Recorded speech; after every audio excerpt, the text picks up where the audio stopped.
Everybody, and welcome to the Governor's House. It's Larry Sharpe. I'm running for governor of New York in 2018. So come by, vote for me, November of 2018. I do this show every week because I want people to be able to call in, talk to me, ask questions, and I will answer them. I want to make sure that people understand that when I'm going around talking to people that I will take any question. This is the odd thing. Usually when I go on to media, when I go out in front of people, people ask me, Larry, how in the world can you win? And I tell them a very important thing. I can only win if people talk to me, because people talk to me, then they'll get it and then they'll tell others. And that's the whole hope. I want people to do that.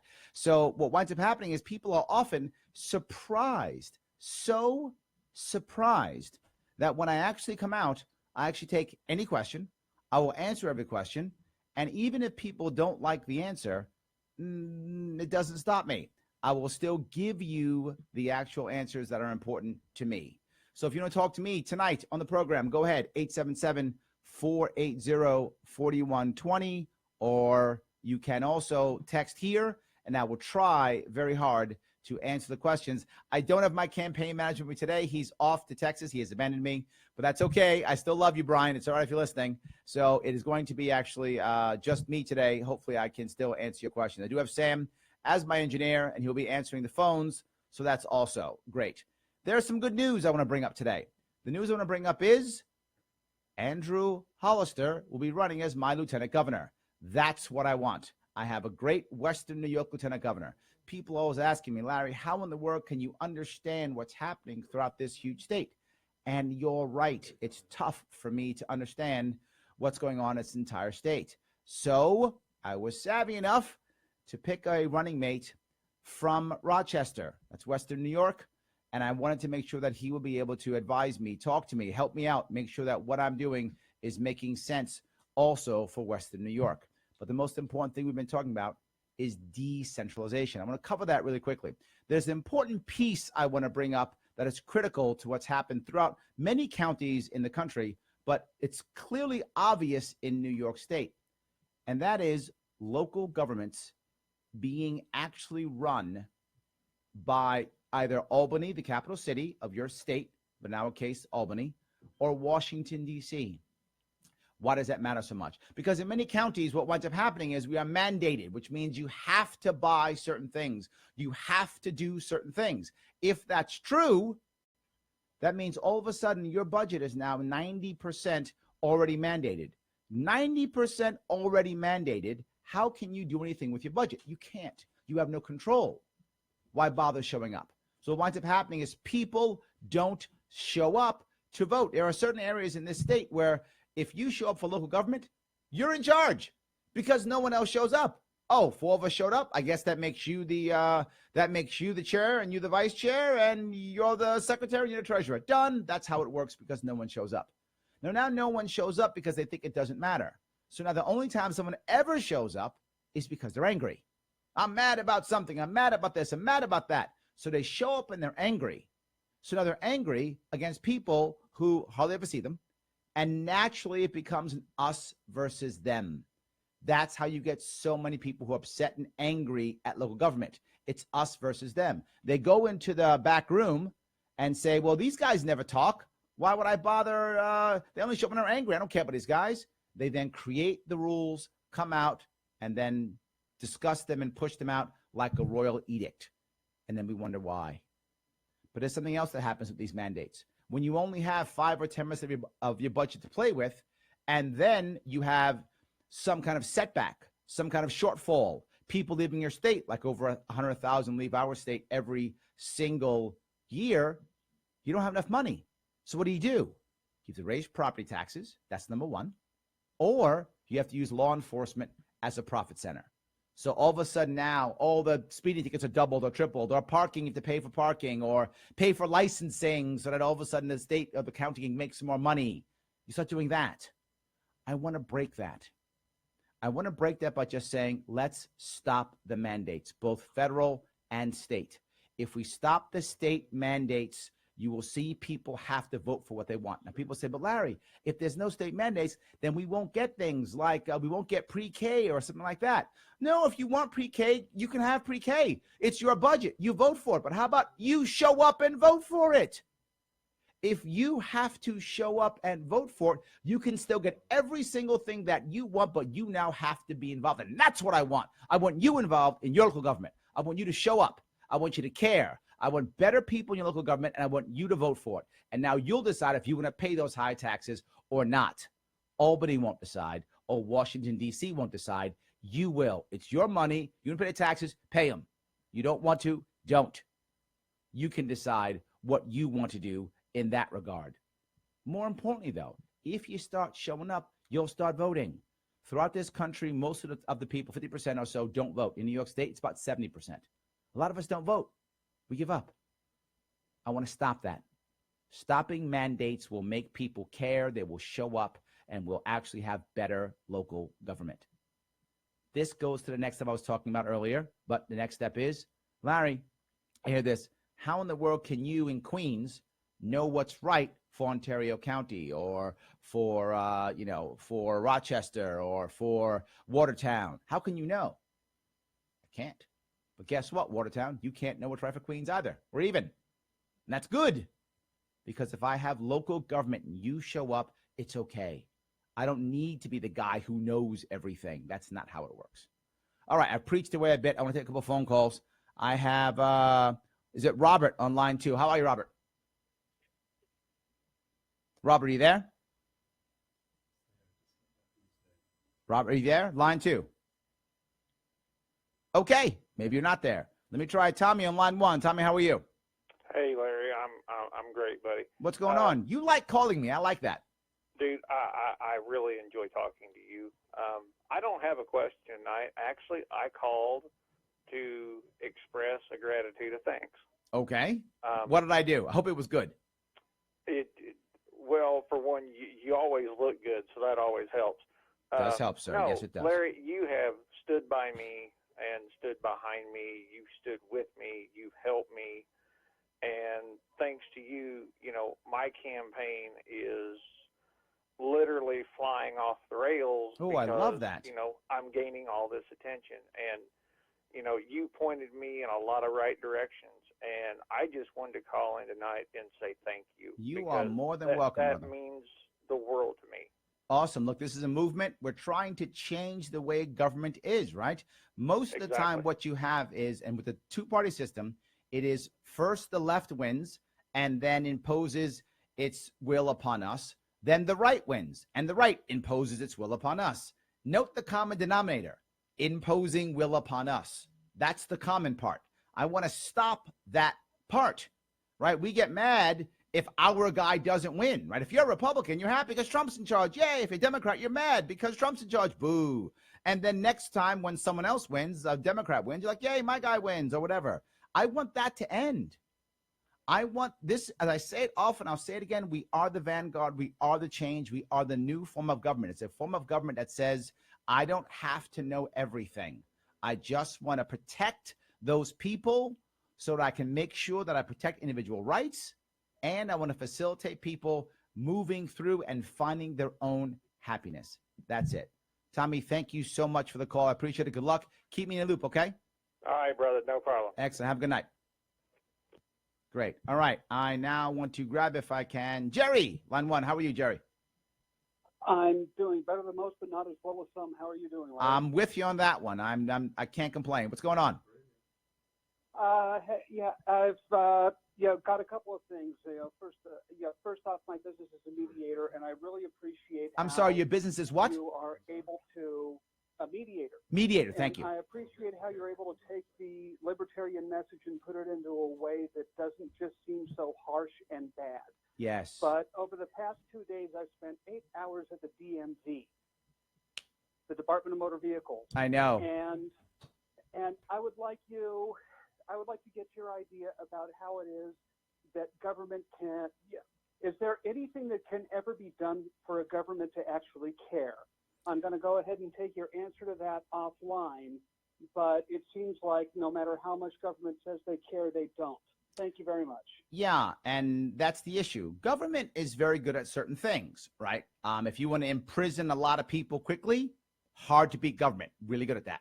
If you want to kill a lot of people quickly, lots of them, hard to beat government. They're very good at those two things, of course, but they're also good at something else. They're very good at checking a box, right? Going through the motions when it comes to bureaucracy. When you want bureaucracy or boxes checked, again, tough to beat government. I mean, they're really good at that. These are things they're good at. And that's what government does well. So that's what it usually does. Whenever you create a government program, what happens is people don't do things well. What they do is they check the boxes well. The problem is what happens is, okay, I'm going to help people with X or help people with Y. Well, government then sets a list of what does it mean to give people X or give people Y, and who fits in one box, what box to get package X or package Y or package Z. And they do it very well. The problem is people don't fit in the boxes very easily. And if I'm trying to put you in a box, I'm not trying to care about you. I'm trying to put you in the box. And if you don't fit in that box, I'm going to squeeze you in the right box and give you the stuff. And when I give you the stuff, I'm going to check the box and say, I gave you the stuff, and I'm going to walk away. And now that's success. When someone's in trouble, whether they're in physical trouble, mental trouble, financial trouble, insert trouble, it doesn't matter what kind of trouble you're in. The first thing you need is not a plan. It's not a program. The first thing is someone who cares. If you get someone who cares first, you can then find the right plan, the right program, the right whatever you need, but someone who cares first. So how can you get government to care? You actually can't. So what you can do instead is shift where your tax dollars go. And here's a plan we're coming up with, my team and I have come up with, and it's an idea of a charitable choice credit. This is an idea that if you have to pay taxes, right? You pay taxes anyway, right? So you're gonna pay your taxes. You can take up to $500, $250 anywhere in the state, plus $250 anywhere in your county. So if you want to put it all in your county, that's $500. Is to promote localism, right? Local government, local people. You can give that to a charity, and that comes off your tax bill. So you're going to pay it in taxes anyway, but instead you put it into a charity. What does that mean? The charities now can literally get millions of dollars if they want to that would have been taxpayer dollars and go directly to them. Why is that a good thing? Because the charities now can actually do some of the jobs that government would have done. Who are people in charities? People who care. But more importantly, when charities push the government for money, they then lobby the government. Who becomes their customer? The government, not you. If the government is their customer, all they care about is keeping the government happy. Government will say, check a couple boxes, you're set. But if you have to decide every year where your tax dollars go, you are the customer. If you're the customer, the charities have to lobby you, which means it isn't about checking a box. It's about doing the job well. And if they don't do it well, you won't give them the money next year. They will have to begin to lobby you. It takes a level of corruption out. It takes a level of bureaucracy out. And not just that, charities that go for government grants are always more bureaucratic, less efficient, less effective than those who have donor bases. So you're creating a donor base. Now, again, this is voluntary. If counties don't want to do it, they don't have to. If your county likes what the government agencies are doing, go on with your bad self. I'm glad your government works for you.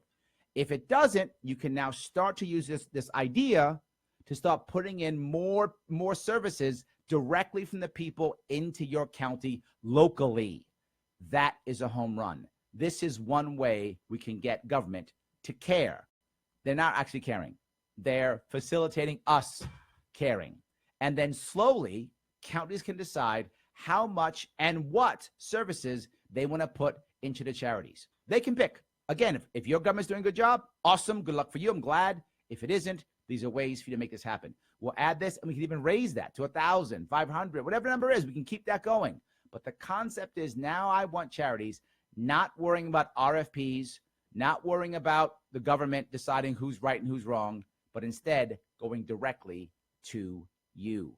Do you like what I'm saying? Does it make sense to you? Do you want others to do it too? Support me. www.larrysharpe.com. Sharpe with an E because E stands for electable. So make that happen. Support me. Whatever you can do. $100, $25, $50. Go ahead. Support me so I can keep doing this. I'll be back after the break.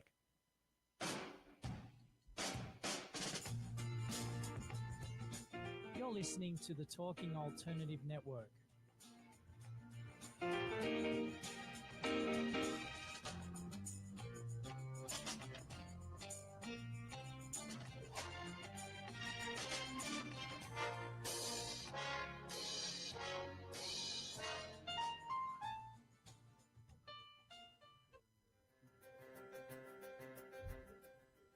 Are you stuck in a rut? Negative thoughts, feelings, and conversations got you down? Hi, I'm Noreen Sumter, the Potentiator.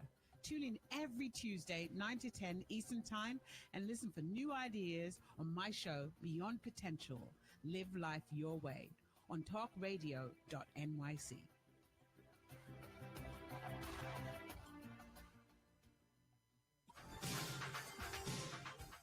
Who do you want to connect with? Are you an entrepreneur or intrapreneur looking to build your following? Welcome to our show. Follow Me Friday with Joan and Priya. Tune in every Friday at noon Eastern on talkradio.nyc. We're your digital connectors. Woo woo!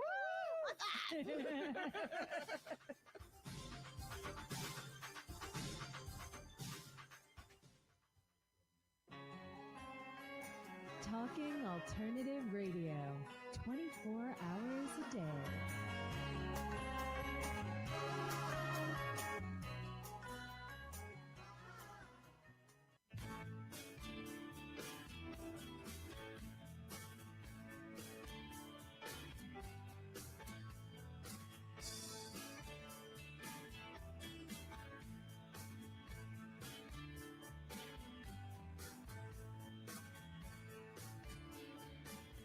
It's Larry Sharpe at the governor's house, 877-480-4120. I'm so glad you guys are listening to me tonight. When you have a chance, give me a call and ask me some questions. Happy to answer them all. Some of them I'm going to pick up off of the feed here. I want to grab Rick. Rick is online too. How are you, Rick? Hey, Larry. Pretty good. Thanks for asking. Absolutely. What's going on? Hey, Larry. We actually met and spoke briefly here in Utica at the little coffee shop there and spoke about my business and everything. But question I had for you here really was, are there any actual plans to try to get better support for upcoming, startup businesses that are, really good benefit to even just society, not let alone just to bring, money into the area, but I mean, trying to get, grants, especially just on the state level, let alone the federal level, try to, get funding for this. I mean, is there any ways or is there any solutions? Yeah, there are a couple things I want to do. Small business. I want a couple things I want to do. And the first thing is in New York is we always try to attract big business. I'm not against big business. I like big business. A lot of my clients are big business. So I make a lot of money off big business. So I'm happy when there's big business around. But the problem is in New York State, not New York City. In New York State, we bribe people to show up. We bribe big business. We say, here's X billion, here's X million, here's X tax breaks, so you can show up. Now, here's the problem with that. When you decide, hey, I'm going to give this place, this company, $10, $20, $30 million to show up to some place, the people who are paying for it are the competitors, the small business. Literally, the small business people who live there are actually paying taxes so that person can, that big company can come in. So the first thing I'm going to do is stop that. No bribing big companies to show up. Somehow big companies show up in New York City all the time. Somehow small companies show up in New York City all the time. And it's a disaster doing business in New York City. But somehow they still show up. Well, there's two reasons why they show up more than anything else. One, talent pool. There is an amazing talent pool in New York City. New York City has so many people who come from different countries, different areas of the city. So much talent in New York City. That's amazing. Second piece, so many bodies. A customer base is here. You have 8.5 million people in the city, 16 million people in the metro area. So lots of talent, lots of customers. People flock to New York City, even though it's a disaster to do business in. I want to bring that same concept to other parts of New York State, Western New York, Central New York, North Country, Capital District. I want to bring Southern Tier. I want to bring that. I want to bring talent and people, and you will find more businesses want to come. That's the big business piece. Now for your small business piece, I want to give, the reason why I bring a big business is big business very often has an unfair advantage against small business because of the bribes, and it crushes small business. So first remove that. But the second piece is helping out small business. Several things we can do there. Number one, if a small business, to include a farm, decides that it agrees that it will only sell within New York State, we can have it with the sign of a piece of paper. I agree that I will do that. We can make them immune from federal regulatory bodies. We can set that law up. So being done in Wyoming, we can copy it. When that happens, all of a sudden, a local business that just wants to sell locally will now have some advantage that maybe to match a bigger business. Now, bigger businesses always sell across state lines. Small don't always. So we'll help small business that way. The second piece we work with small businesses, that is simplify the tax code. I want this tax code to be so grossly simple that any business could literally do it in 2 pages. If you simplify the tax code, here's what will happen. Small business won't have to pay so much to pay their taxes, meaning all these accountants, things of that sort, and they won't constantly get stuck with fines and fees for not understanding what's going on and getting hammered, as they always do, for tax evasion and messing this up. And on top of it, big business with simplified rules will pay more taxes. The more detailed the rules are, the more that big business gets away with it because they have the lawyers, they have the accountants to get around it, and they actually wind up paying less. So instead, simplify the tax code. The small business will not have to pay as much to do their taxes and will not be punished as much for making errors, and bigger business will pay more taxes overall, again, trying to even and level out that playing field. Oh, but wait, there's more. In addition, there's an issue right now with New York State where we have an NY CRIB, which is the New York, I forgot what it actually stands for. Basically, it's our insurance board. We're the only state that has an insurance board, and it just makes things harder for New York State businesses to work with. That has to go away immediately. There are federal standards that work just as fine.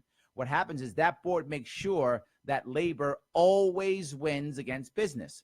Not that I'm against labor. I'm not at all. But when you start punishing small business and act as though they're big business, you crush small business. Some big business can take a problem where they made a mistake with insurance or workers' comp or something. They can absorb that and handle it. A small business, they're finished. You have literally put them out of business. That has to go away. In addition, workers' comp. Workers' comp in New York State is one of the harshest in all of New York State. It ensures you have to carry workers' comp both for, and it's mandatory, both for, injuries that are work-related and injuries that are not work-related. Both. That's required. That's insane. That crushes small business. So again, that has to change. Last, I want to give small business an attempt, if they can. If you hire someone who is a felon, if you choose to do that, no payroll tax for the first 2 years. 50 people or under, no payroll tax. It gives the opportunity to do that, to help them out, and hopefully a small business owner tends to meet their people individually, and they can choose and say, is this felon someone who's violent and I don't want in my shop, or is this someone who I can actually deal with, just made a mistake? And because a small business owner tends to meet them personally, they can have a personal relationship.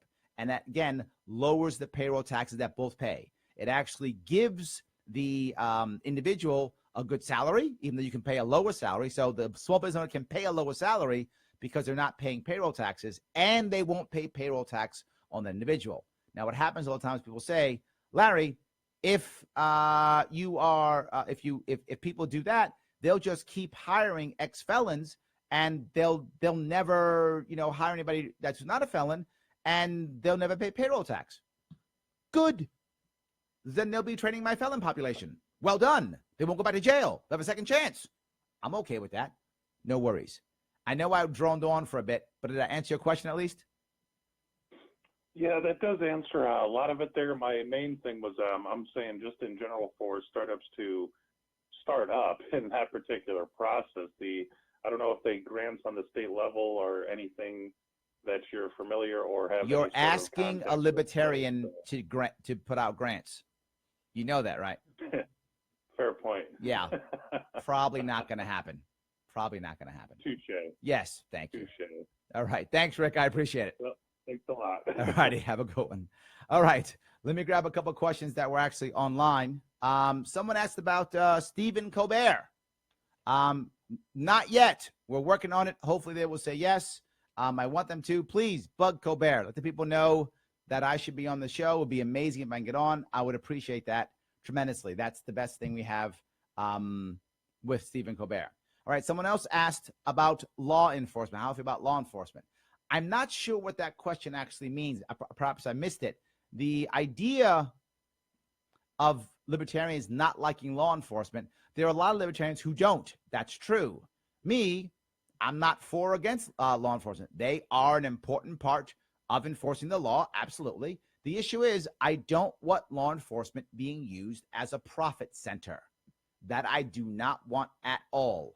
I want law enforcement being used for what most cops join the force for, and that is to get bad guys, right? There are people out there who are bad. I get that. People who create victims. I get that.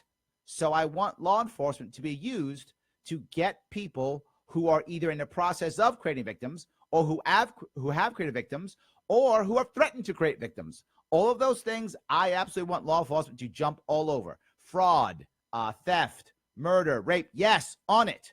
You happen to have a plant in your pocket? Please stop. You happen to have a firearm in your pocket that yesterday was legal and today is illegal? Please stop. That's not what I want law enforcement to do at all. Now, I'm going to add law enforcement. I'm going to add a piece of corrections officers if I can. My father was both a cop and a corrections officer before he passed away. When he passed away, he was a corrections officer at Rikers Island. What I've heard from many COs since I've been traveling the state is that corrections officers often feel like they are zookeepers. I want that to stop. I want corrections officers to feel like they are corrections officers making a difference. That's what I want to make a difference. I want to change the way we deal with both law enforcement and the prison system. Law enforcement should not be for a profit center, as I mentioned. It should be to stop bad guys. That's what I want. The second thing that I want to be talking about here is prison. I want CEOs to be able to help me create what we're calling CRUs, CRUs. These are community reform units. These are special units based off the Humvee program in Massachusetts. By the way, every program I bring up has been tested someplace else, right? The charitable credit, that's been done in Arizona. The localized bill for small business and farms, been done in Wyoming. This one, been done in Massachusetts. So I'm trying to grab what's already working. I'm using what America's supposed to be, a bunch of experiments, and picking what works best and putting it in New York State. That's what I'm supposed to do. I like that. So I'm trying to make that happen. So what I want to use is this idea of CRUs. It's like the Humvee. You take certain people from certain communities and you think will all work well together. And you put them in special units run by 2 COs and the rest run by volunteers. The COs pick who goes in those CRUs and what communities we use. Why? The COs know the inmates. The COs know, are there valid communities that should be together that will have a better chance of self-supporting each other so they can get out on parole, so they can get out and survive, so they can get back into the world themselves. Second, they know the bad guys who probably shouldn't be coming out of jail. They know the real thugs. And they'll be like, don't bring that guy in. So I need them to help me to actually have the corrections officers start correcting. So I hope that was kind of clear on my law enforcement and corrections officers. All right, you like what you hear? Support me. Go now, donate. This takes my time, money, energy. This costs. It's important. If you want to do it, share, let other people know I'm doing it, and support me at LarrySharpe.com. LarrySharpe, which makes it special. LarrySharpe.com. Be back after the break. You're listening to the Talking Alternative Network.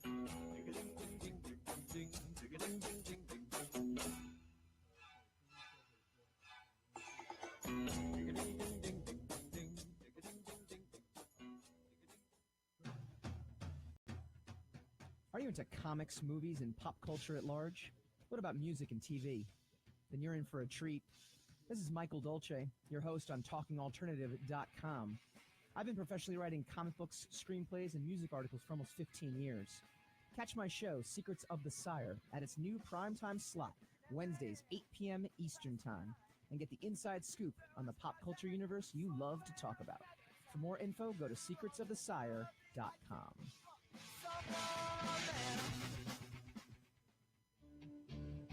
Hello, this is Bruce Chamoff, host of the Web Design and Technology Coach. Join me and my guests every Tuesday from 8 to 9 p.m. as we discuss the latest in web design, social media marketing, search engine optimization, and technology. We also discuss popular topics, including WordPress, making money online, better Google rankings, and more. Every month, we also feature the best unsigned music from around the world, right here on talkradio.nyc.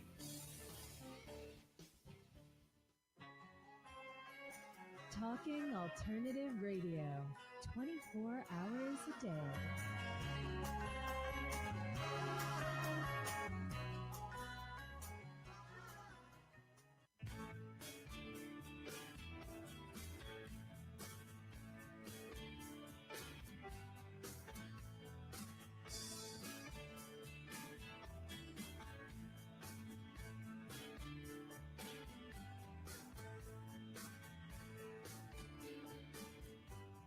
All right, it's Larry Sharpe here at the Governor's House.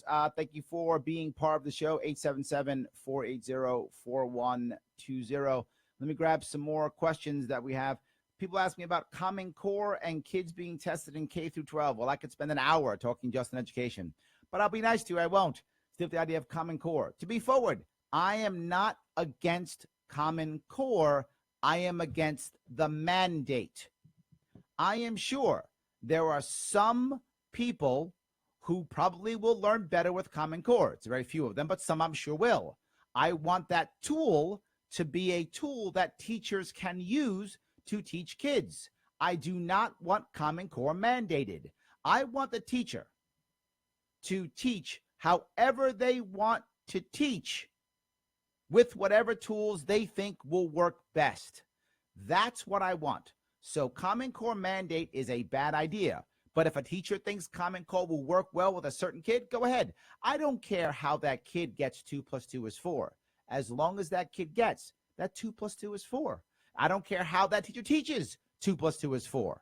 As long as that kid gets 2 + 2 is 4. So I am not against Common Core. I'm against the mandate. That should go away. That's a bad idea.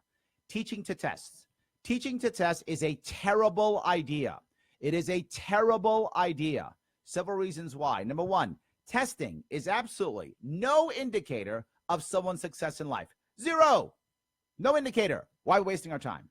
What testing does is it adds more administration to teachers. It's a way of keeping track of teachers, not students.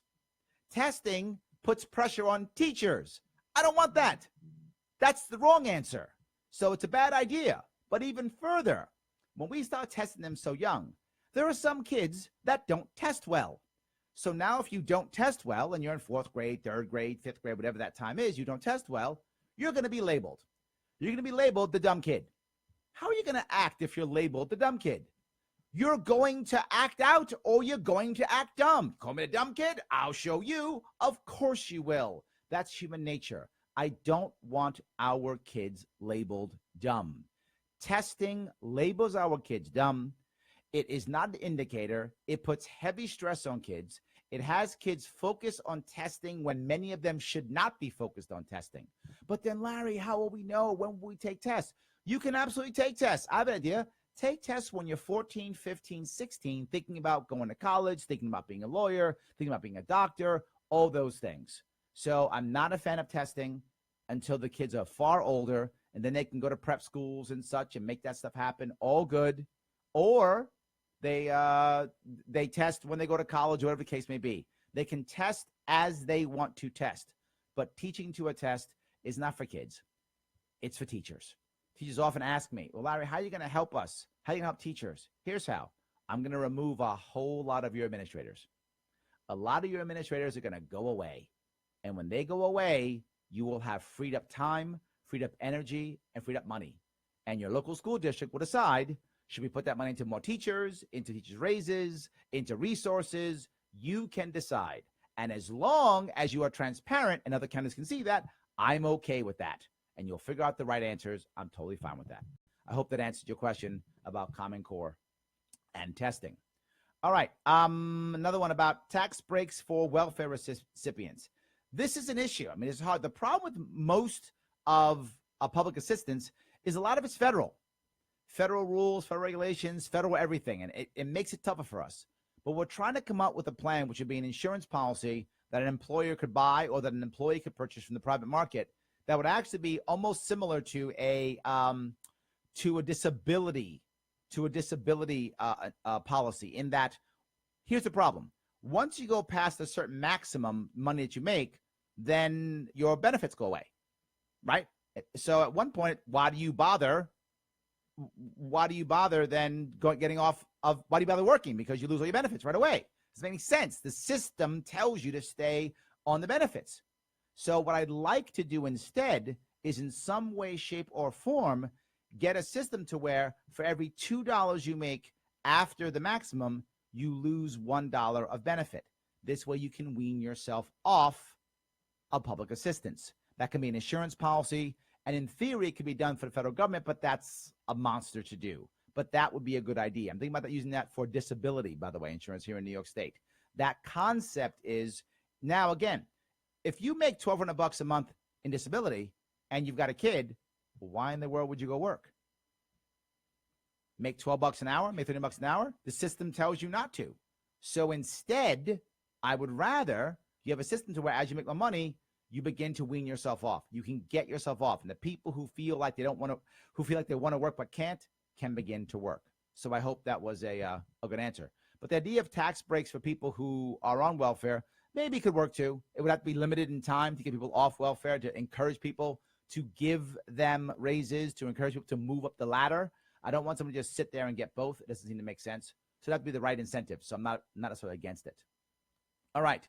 People are asking me about how will I handle corruption. Corruption is a major issue here in New York State. As you know, people are constantly being arrested. And the problem with people being arrested is people think once someone's arrested, well, that means now we've done something. See, we've arrested them, so now we're making changes.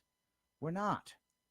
Arresting people is bad, believe it or not, because you arrest them, they go to jail. That's great, they go to jail. Who benefited? Did someone get a great job because of it? Did someone's kid get a good education because of it? Did someone get a better education? Did someone gain anything because of it? Of course not. No one gained anything. Did you get healthier because of it? No. Just some guy goes, yeah, we feel better because we showed him. That's it. But there's something worse. It makes us believe that we're fixing the problem when we're not. You have to actually change the environment. If that many people, and in New York there are a lot of them, are being arrested, that means the system's bad, not the individuals. They're bad too, but the system is drawing them in, and they're acting as if they're special. I want to change the system. That's the critical piece. Here are some things we can do. As I mentioned, the idea of that charitable choice credit, which now takes the government out and puts more directly from you to the actual nonprofit, which means that nonprofit doesn't have to go through lobbying. Doesn't have to go and say, oh, yeah, by the way, I told you it was $1 million. I was kidding, $1.5 million. That's the first step. Second step, we have to get rid of all these boards and committees. All these, oh, there's an issue, let's create a board of regents. There's an issue, let's create a board for the MTA. There's an issue, let's create a committee to do this. Let's create all these things to do these boards to do these things. What happens? They are literally petri dishes for corruption.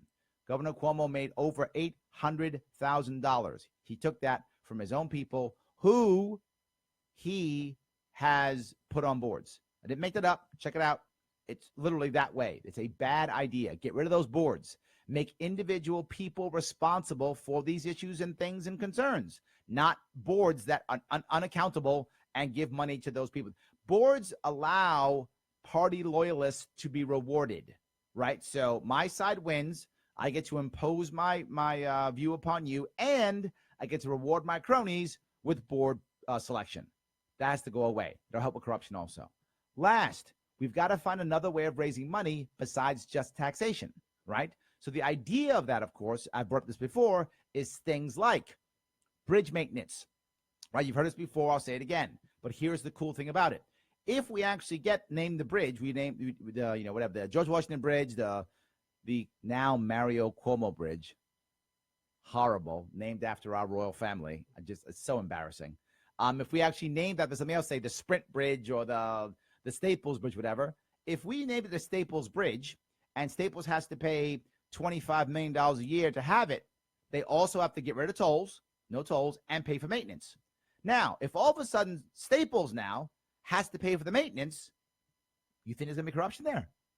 No, they're paying for it. They're not going to put up the stuff we put up with. They're not going to put up with the crap New York State puts up with. Now, it doesn't matter if the guy who owns a construction company knows me or not. He's got to deal with Staples, not me. So again, the corruption begins to go away. The less money that government is putting out, the less things that government is bidding for, the less appointments the government is making, the less corruption. That, and on top of that, we want to make sure that we have an environment of transparency. Those two things will help us tremendously with corruption. I hope that answers your question. Now we're talking about sanctuary cities. Sanctuary cities is one of my tougher ones. People ask me about it all the time, the sanctuary cities. Here's the issue. I live in New York City. There is no way in the world New York City can not be a sanctuary city. Our city would literally shut down overnight. No way. So does that mean I want sanctuary cities? I don't want or not want sanctuary cities. I fall back to what I always say, local government. If your local government thinks it's right to get rid of illegal immigrants and you want to fight it, go on with your bad self. I don't have a problem. You want to help out ICE? Go on, help out ICE. New York City's not going to, and I'm okay with that. And some of you don't like that. Don't move to New York City then. That's my answer. Have your local government fix it. I was at one event and some guy said, Larry, I like most of the things that you say, but some things I don't like. But I figured out the things I don't like, I can fix locally. Yeah. It's exactly correct. That's what I want you to think. I don't want you to think you have to agree with me 100%. You don't. Because I don't know exactly what's right for your county, for your township, your city. I don't. I know that New York City, we're not getting rid of immigrants. Not going to happen. Okay. You don't like that? Don't move to New York City. That's my answer. You may not like that. I got it, but that's how it's going to work. And so I'm about local people deciding what they want to do with the immigration, whether they want to be sanctuary cities or sanctuary counties or sanctuary towns. Let them decide locally. That's what I feel. All right. I hope that was clear. Let me take a quick break. I will come back in just 2 minutes. We'll do the last segment of the show. LarrySharpe.com. Support me what you can. $100, $25, $50. Look, I'm doing this. I'm not in front of clients. I'm doing this. I'm not making money. I'm doing this. I'm not with my family. So support me back with some type of campaign contribution to help me move this forward. I'll be back after the break. You're listening to the Talking Alternative Network.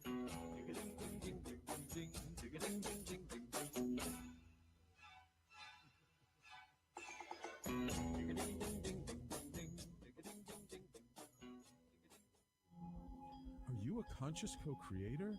Are you on a quest to raise your vibration and your consciousness? I'm Sam Leibowitz, your conscious consultant. And on my show, The Conscious Consultant Hour, Awakening Humanity, we will touch upon all these topics and more. Listen live at our new time on Thursdays at 12 noon Eastern Time. That's The Conscious Consultant Hour, Awakening Humanity, Thursdays, 12 noon on talkradio.nyc.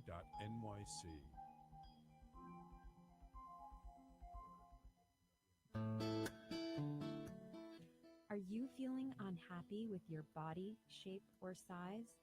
Ever feel out of control with food? I'm Elizabeth from Nourish the Soul, and on this show, you will uncover the root to these imbalances and discover a permanent solution to having a healthy relationship to food and your body. Join us every Thursday morning at 11 a.m. Eastern Time on talkradio.nyc. TalkingAlternative.com.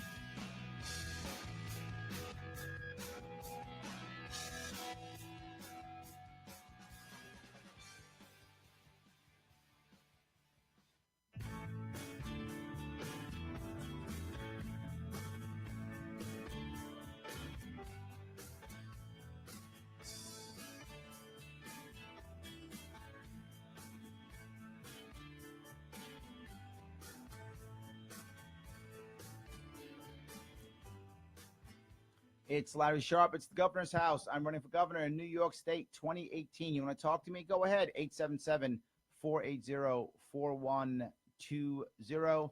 If you want to have questions or comments, please put them in the live feed, and I will try to grab as many as I can. Someone asked me about the MTA. You know, this one I actually was misquoted once, but I'm kind of happy I was. I did an interview, and I believe it was State and County, I think was the name of it. What was the name of the organization? I think that's right. And they said that I said in an interview, I didn't want to give the MTA any more money. And what I meant was, what I meant was, I don't want to increase their budget. The woman who was doing the interview said, oh, he doesn't want to fund them at all. Zero funding. People thought it was kind of cool. People thought that's interesting. Now, I don't believe that. I don't believe I should not fund the MTA. What I'm saying is absolutely no additional money whatsoever. Zero. The average MTA employee makes $118 per hour. Yes, 118 per hour. The average New Yorker overall makes about $20 per hour average. The average New York City worker who tends to make a higher salary only makes about $30 as an average per hour. I'm not giving you any more money, MTA. Sorry, no.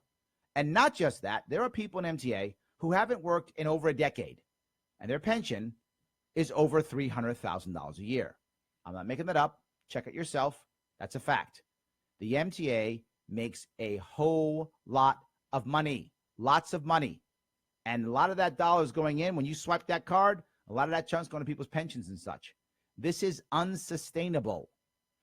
MTA, you must fix your problems with your current budget, not one extra dime.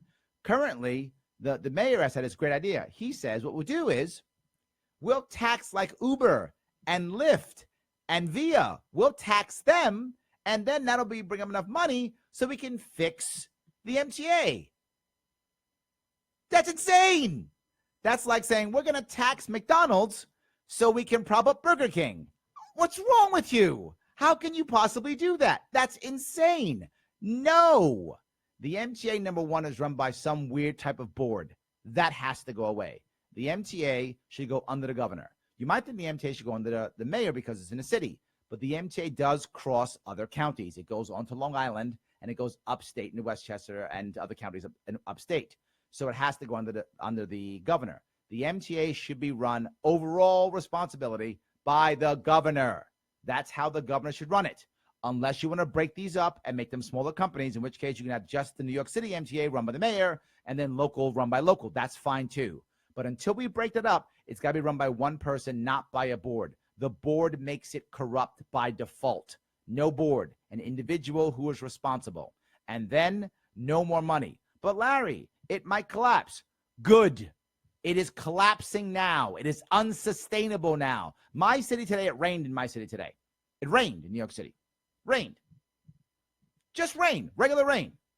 Everything shut down, all kind of stuff, all kind of collapses. My city, New York City, is a modern city until it rains. Once it rains, New York City becomes Mogadishu. Overnight. It rained with Mogadishu. All of a sudden, things don't work.